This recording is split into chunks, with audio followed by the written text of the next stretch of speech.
When you think about it, ships touch on virtually every aspect of our lives.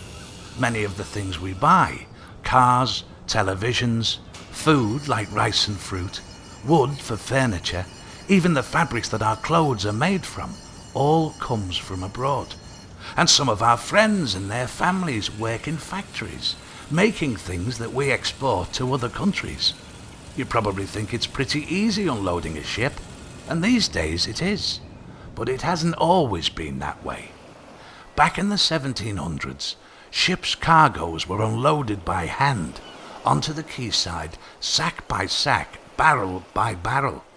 This was hard work, and it took a long time, which is a big problem because every 12 hours or so, the tide goes out, leaving the ship resting on the mud and the dockers idle. Bigger ships would anchor out in the Mersey and unload their cargoes onto small flat-bottomed boats called lighters, which was fine until the weather turned and the waves got rough. So, how could we keep the water at high tide even when it wasn't? The answer was to build an enclosed wet dock, and in 1715 Liverpool did just that. The old dock was built within the pool or tidal inlet off the Mersey. Ships would sail into the dock on the high tide. The gate to the dock would then be closed and the water level inside the dock remains constant while the tide goes down outside.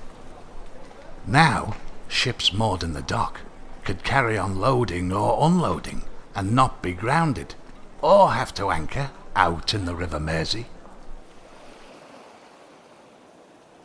All ships need to be maintained and repaired, and this was especially true of wooden sailing boats. Weed and barnacles would be scraped off or graved, and the hull resealed with tar. So a graving dock was an important part of any port, and in 1765 Liverpool built two, designed especially for the sailing ships now using the port. A rope is run out from the ship to a capstan, a winch fixed into the ground at the side of the dock gate. As the capstan is turned by the dockers, the rope winds around the capstan like string around a yo-yo, pulling the ship through the entrance and into the graving dock. Once in the graving dock, the water would be emptied, leaving the ship resting on a line of special supports called keel blocks and propped at the sides by wooden beams. The gates were then closed and the shipwrights could continue to work on the hull of the ship even as the tide rose again.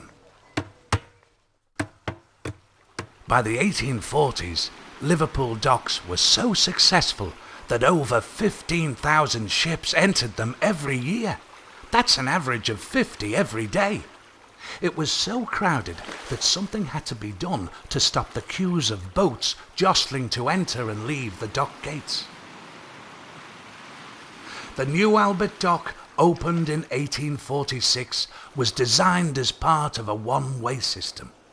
Ships entered Canning Half-Tide Dock from the River Mersey. This had two gates, so it could equalise water levels with either the river or the dock basin. Each ship would wait for permission to enter the Albert Dock, where they unloaded their cargo straight into the huge brick warehouses. The ships were then pulled into Salthouse Dock, where they would load up with new cargo, and from there they moved into Canning Dock, before heading back out into the Mersey again via Canning Half-Tide Dock.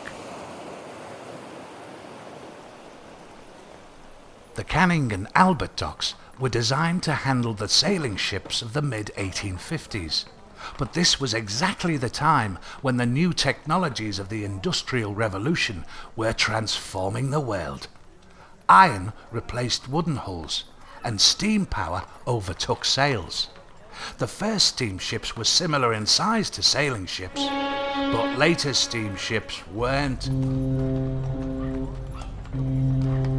They became too wide to get through the narrow dock entrances, and too deep in the water for the docks to berth them. The larger ships headed to other docks, leaving the Canning and Albert docks to cater for small coastal vessels. For the next 100 years, goods and cargo continued to be manhandled off ships, one crate, barrel, or bag at a time. But in the late 1950s, a new industrial revolution also transformed the world, this time into the one we know today. It was called containerization. No matter what they were, goods could be packed into standard-sized metal boxes or containers. Each container took less than 2 minutes to be transferred from the ship to the quayside. Unloading a big, modern ship took a matter of hours rather than days and needed much less manpower. This was good news for almost everyone.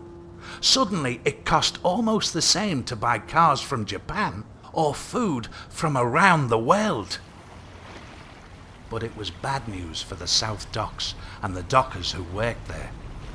Until the redevelopment of the docks as a heritage site in the 1980s, the once world-leading technology of the docks and the skills of the dockers were now redundant.